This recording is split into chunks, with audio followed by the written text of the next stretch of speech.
안녕하십니까, 알림이 황희두입니다. 시작하기에 앞서 어제 유튜브 커뮤니티에도 글을 남겼듯이 언론중재법 처리가 또 연기됐습니다. 특위를 만들어서 연말까지 논의한다고 하는데 글쎄요, 특위에 대해서도 많은 시민들이 의구심을 가지고 있는 상황이죠. 미디어 특위 회의 때마다 중간 공유를 드리며 가짜뉴스 피해구제법 통과에 대해 약속드렸지만 결국 9월에도 통과를 실패한 셈입니다. 진심으로 사과드리겠습니다. 저는 물론이고 지금 민주당에 가장 필요한 건 당원들께 잃어버린 신뢰를 회복하는 거라 생각하고요. 앞으로도 제 위치에서 계속 할 일을 찾아서 해나가겠습니다. 개혁의 길이 멀고도 험하다는 걸 뼈저리게 느낍니다. 본격적인 주제인데요. 지금 윤석열 씨가 이번엔 치매 환자 비하를 했다는 논란에 휩싸였습니다. 주택 청약을 모르면 거의 치매 환자다, 이런 식으로 발언을 해서 또다시 논란이 커지고 있는 건데요. 뱉는 말마다 전혀 타인에 대한 배려, 심지어 약자에 대한 배려라고는 눈꼽만큼도 찾아볼 수 없습니다.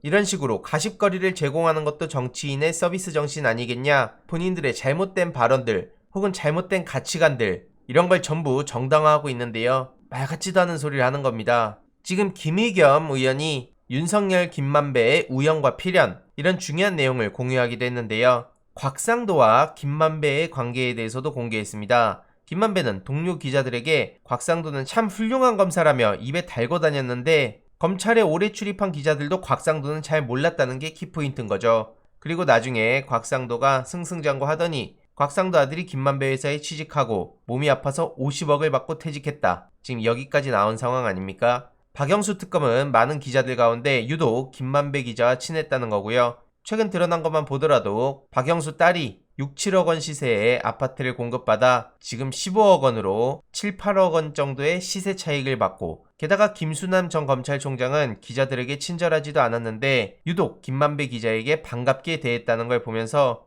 김수남한테 저런 살가운 모습이 있었나? 라고 깨달을 정도였다고 하죠. 그런데 그 김수남이 화천대유 고문을 맡아 월 수백만 원의 자문료를 받았다는 게 드러났습니다. 강찬우 검사는 남욱 변호사를 구속했던 검사인데 무슨 사연인지 모르겠지만 남욱은 무죄로 풀려났고 강찬우도 화천대유 고문 변호사가 돼서 상당한 금액을 받게 됐죠. 그리고 윤석열을 키워준 게 박영수 특검인데 그런 윤석열을 박영수 특검의 수사팀장으로 추천한 게 바로 김만배 기자였다는 겁니다. 윤석열은 김만배에 대해 상갓집에서 눈인사 한번 한 사이다, 이렇게 얘기를 했다고 하는데 최근 윤석열 부친 집을 김만배 누나가 산 것도 어제 알았다고 하지만 이런 우연이 일어날 확률 사실상 불가능에 가깝죠. 이런 와중에 데일리안을 비롯한 일부 언론에선 한동훈 특검론, 이런 걸 계속해서 부추기고 있는데요. 몇몇 언급할 가치조차 없을 만한 사람들이 한동훈 특검을 계속해서 얘기하고 있지 않습니까? 그런데 시민들의 반응을 보더라도 말도 안 되는 무리수라는 걸 쉽게 알 수 있습니다. 차라리 윤석열한테 특검 맡긴다고 해라. 한동훈이 어떤 사람이냐?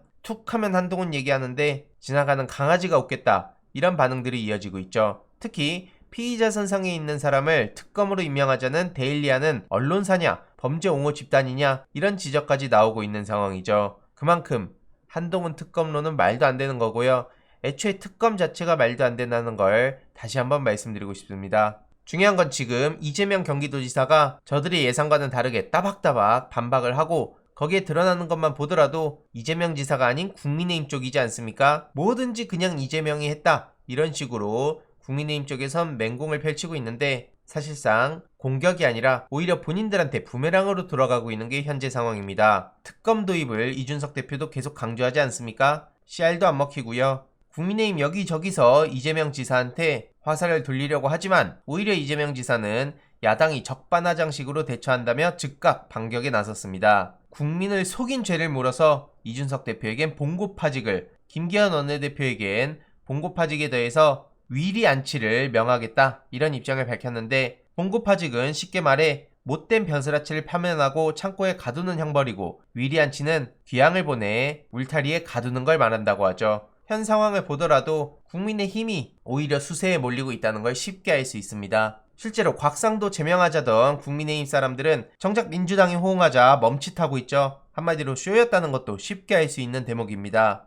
문제는 조국 딸을 그렇게 비난하던 사람들이 곽상도 아들에는 왜 너그럽냐, 이런 지적도 계속해서 커지고 있는데요. 어제 영상에서도 말씀드렸듯이 공신이라고 불리던 강성태 씨의 이중적 태도는 물론이고 스카이대의 학생들의 이중 잣대 논란도 도마에 오른 상황입니다. 많은 시민들 또한 정의가 죽었다, 곽상도 50억이 어떻게 침묵할 수 있냐, 이런 반응들이 이어지고 있는데요. 모든 2030 청년들이 다 잘못했다는 지적에 동의할 순 없습니다. 다만 일부 현재 기득권을 가지고 있거나 혹은 몇 년, 몇십 년 뒤에 본인들이 기득권 세력이 될 거라고 생각하는 사람들 중에서 특히 현재 문재인 정부의 맹비난을 퍼붓는 사람들이 많은데요. 거기에 해당되지 않는 청년들 중에서도 국민의힘의 논리에 빠져든 사람들도 있습니다. 과거에 저도 그런 착각을 했던 적이 있었는데요. 그 이유와 심리에 대해서 추후에 책으로 자세히 전해드릴 예정이고 틈틈이 영상을 통해서도 전해드리도록 하겠습니다. 이번 내용도 유익했다면 구독, 좋아요, 알림 설정, 멤버십 가입 정말 큰 힘이 된다는 점 말씀드리고 싶습니다. 이번 내용도 주위에 널리 공유 부탁드립니다.